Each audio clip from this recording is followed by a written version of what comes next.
High guys, welcome to my channel শ্রেষ্ঠাস কিচেনে। আজকে আমি তোমাদের সাথে শেয়ার করব আমার favourite choco dip coffee cookie. হ্যাঁ, ঠিক শুনেছো, এটা কফি কুকি। আর এইটা বানাতে কি কি লেগেছে চলো দেখে নিই। প্রথমেই আমি 100 গ্রাম মতো বাটার নিয়ে নিয়েছিলাম, যেটাকে অবশ্যই আমি রুম টেম্পারেচারে করে নিয়েছিলাম। দেখতেই পাচ্ছ কতটা সফট। এবার এইটাকে ভালো করে ফেটিয়ে নেব। বাটারটাকে একটুখানি ফেটিয়ে নিলে কী হবে, আমাদের কুকিটা আরও বেশি ক্রাঞ্চি হবে। তো সেইভাবে আমি বাটারটাকে ফেটিয়ে নিচ্ছি। তারপরে অ্যাড করে দিচ্ছি আইসিং পাউডার। এখানে আমি 1 কাপ মতো আইসিং পাউডার নিয়েছিলাম। তোমরা চাইলে কিন্তু রেগুলার চিনিও ইউজ করতে পারো, এমন কোনো ব্যাপার হয় না। তারপরে ভালো করে আইসিং পাউডারটা দেওয়া হয়ে গেলে আরও কিছুক্ষণ ভালো করে আমি বাটারটাকে ফেটিয়ে নেব।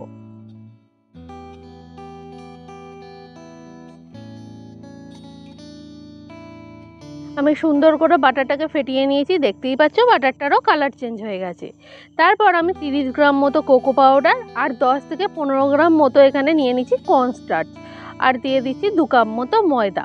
ভালো করে সব কিছু দেওয়ার পর আমি এখানে মিক্স করে নেব। আমি এখানে এক্সট্রা কোনো সল্ট ইউজ করছি না, কারণ আমি বাটারটা নিয়েছিলাম কিন্তু সল্টেড বাটার। তোমরা যদি সল্টেড বাটার না নিয়ে থাকো তাহলে কিন্তু অবশ্যই সল্ট অ্যাড করো। সব কিছু একসাথে মিক্স করে নিয়ে খুব ভালো করে কিন্তু মেখে নিতে হবে। প্রথমে এই রকম করে, তারপরে হাতে করে।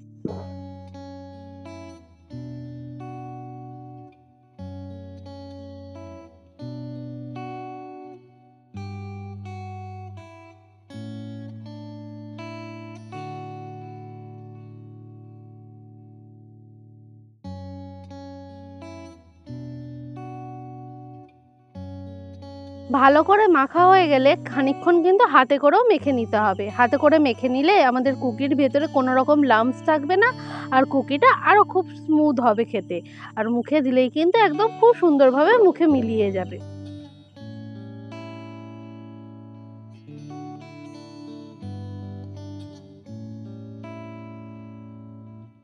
ওটা ভালো করে মাখা হয়ে গেলে এরকম ছোট ছোট বল আকারে নিয়ে ভালো করে শেপ দিয়ে নিতে হবে, ঠিক যেন কফির বিন। হ্যাঁ, এখন হয়তো কফির বিনের মতো দেখতে লাগছে না, কিন্তু একটু ওয়েট করো, কফির বিনের মতোই দেখতে লাগবে। যেহেতু এটা কফি কুকি, সেই জন্য ভাবলাম কফি বিনের মতো শেপ দিলে কেমন হয়, দেখতেও সুন্দর লাগবে আর খেতে তো দারুণই হবে। তো সেই জন্যই প্রথমে একটা এরকম নিউজ পেপার নিয়েছি, তার ওপরে বেশ কিছুটা করে বাটার দিয়ে বাটারিং করে নিচ্ছি। তোমরা চাইলে কিন্তু বাটার পেপারটাও ইউজ করতে পারো। তোমরা সবাই অনেকেই দেখে বলবে বাটার পেপার কেন ইউজ করোনি, বাটার পেপারের তো এমন কোনো দাম নয়। তাহলে কেন? আরে বাবা, আমি থোড়ি না জানতাম যে আমি নিউজ পেপার ইউজ করব। কুকির ডো বানিয়ে কুকির শেপ দিয়ে সব কিছু যখন রেডি করছি, করার পর যখন বাটার পেপারটা নিতে গেছি তখন থেকে বাটার পেপারই নেই, আমার শেষ হয়ে গেছে। তাহলে কি করব বলো? সেই জন্য ভালো করে এইরকম বাটারিং টাটারিং করে দিয়ে ওপর দিয়ে খুব সুন্দর করে স্প্রিঙ্কেল করে একদম ময়দা ছিটিয়ে দিচ্ছি, যাতে কুকিগুলো আটকে না যায়। তারপর একটার পর একটা এইভাবে কুকির ডোগুলোকে রেখে দিচ্ছি, মানে বলগুলোকে, যেগুলোকে লম্বা লম্বা একটু শেপ দিয়েছিলাম। এবার এটাকে কুকি বিনের মতো দেখানোর জন্য এই রকম খুন্তি বা ছুরির সাহায্য করে একটুখানি কাট দিয়ে নিচ্ছি। কাটটা কিন্তু অবশ্যই একদম নিচে অবধি দেবো না, জাস্ট ওপরে একটুখানি দাগ লাগার জন্য। এই যে দেখতেই পাচ্ছ, দেখতে একদম কফি বিনের মতো হচ্ছে, ঠিক এই কারণের জন্য। এটা করলে কি হবে, দেখতে একদম কফি বিনের মতো হবে আর বেকটাও খুব সুন্দর হবে। ভালো করে শেপ দেওয়া হয়ে গেলে আধ ঘন্টার জন্য লো টু মিডিয়াম হিটে কড়ার মধ্যে দিয়ে এরকম বেক করে নিতে হবে। দেখতেই পাচ্ছ কত সুন্দর আমাদের কুকিগুলো বেক হয়ে গেছে, আর সাইজেও কিন্তু ডবল হয়ে গেছে। আর এগুলো খেতে কিন্তু দারুণ হয়েছিল।